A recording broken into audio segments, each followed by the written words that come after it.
anyone who's paid attention knows that Jaliek Rainwalker didn't just run away. I mean, it's, Right. He didn't boy, disappear. yeah, exactly. A boy at that age who, in a community like that, isn't, if he did just walk away, here, He would have how many been years found. later, exactly, they would have found some idea of where he went. So let's dig a little deeper into the Jaliek Rainwalker case. He was first reported as a runaway. Yeah. And then within that weekend, Yeah. they said, oh no, something's wrong changed, here. exactly. So can you talk a little bit about that, how that came down to the newsroom? Yeah, I remember actually George Bell was the police chief in Cambridge and Greenwich, another guy I'd known for years, just a good cop, great guy, he had instincts, and he worked closely with Tom Aiken from the state police, and these guys they've handled enough of this stuff where they often just get that vibe that something is off. Right. So this case was reported as, missing person, but within 24 hours they kind of were pretty sure that it wasn't just a missing person case. And, I remember George asking, calling and saying, "Hey, can you help us?" They sent us a picture. Can you do a write up on this missing person case? And so we chatted a little bit about it. At that point, I think that was a Sunday, and I forget who was working the Sunday, but I referred him to this person. They did a little write up, a little brief thing on a missing person, and then by that Monday, it was like, I checked in, anything going on with this, and he's like, no, we were kind of, and I knew that they had mobilized kind of their major crime unit and a lot of things resources. had gone. The DC Forest Rangers. The Forest Rangers, and he was Lieutenant Solon at the time from Greenwich. He's now the director of Forest Rangers, the entire state. He was integrally involved with this, how many miles of Washington County and Vermont that they searched. It was just day after day of searching and rivers. But I remember one of the things, and Mark Mulholland from Channel 13, and he and I, they were our news partners at the Post-Star at the time.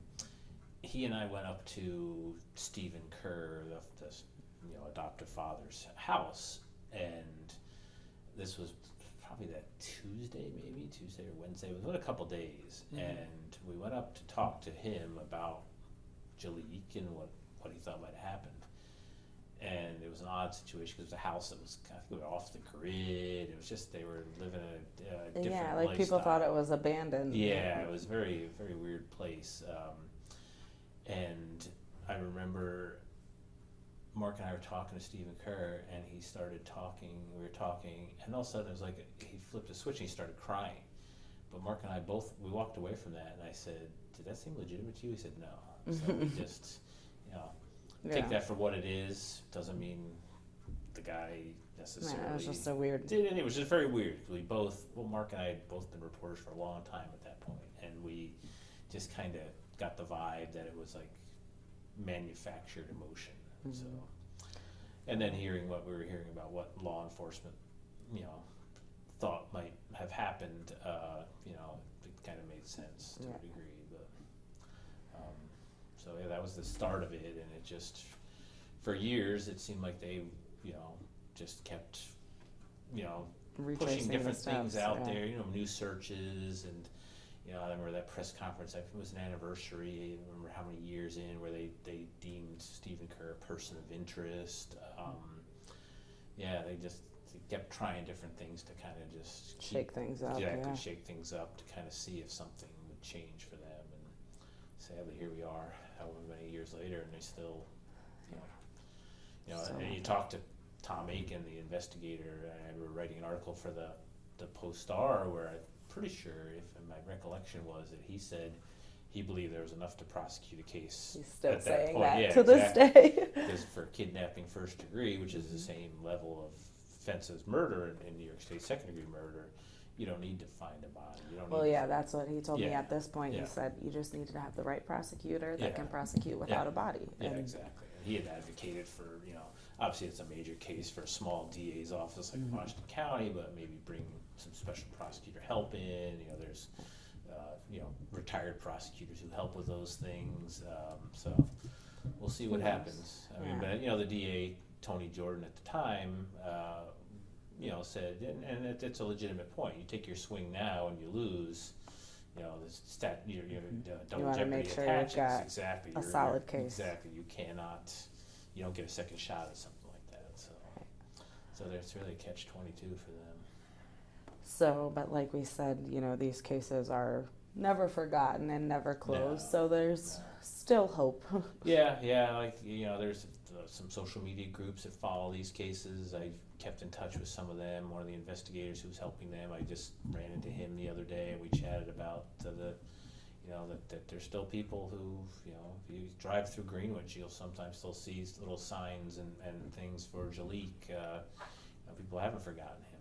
He was an innocent 12-year-old boy who was born into a terrible situation and, wound up adopted by another family and someday maybe we'll know what really happened, but he had a tough life, and for a 12-year-old to go through that and have, however, what seems to be his last days end like they did, it could not have been a good situation for him. Right. And I think everybody just wants to know Yeah. what happened. Yeah. Like you said, after going through a tumultuous upbringing to then just he disappears. It's like he deserves to have a story. Exactly. And his grandmother, Barbara Reeley, she deserves closure. She's been just relentless on this. I mean, justice needs to be done because, it seems that all the evidence points to someone harmed Jaliek Rainwalker and likely killed him, and whoever did that should be held accountable.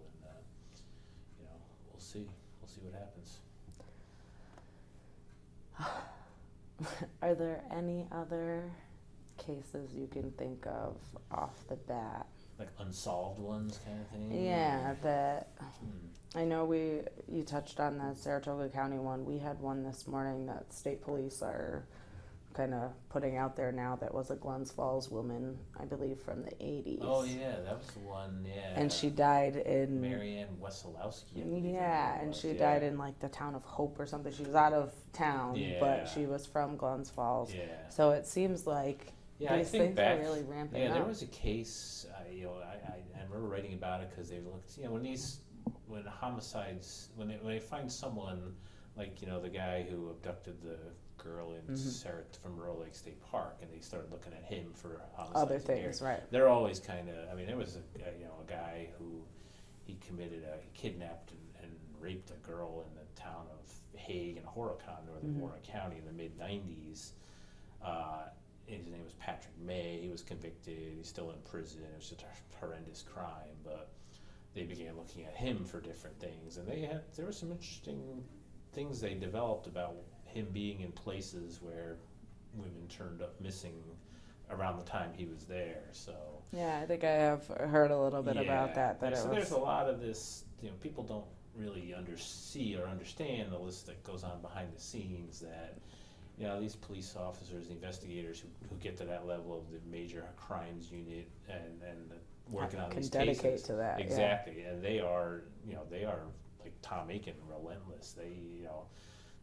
You have that strong, the way it was described to me was a strong sense of justice, that you really feel like you don't want people to get away with something they shouldn't, a serious crime, that you want them held accountable. So these people are doing this every day. They are working on these old cases, and they think they can prove something, and it advances to the next step.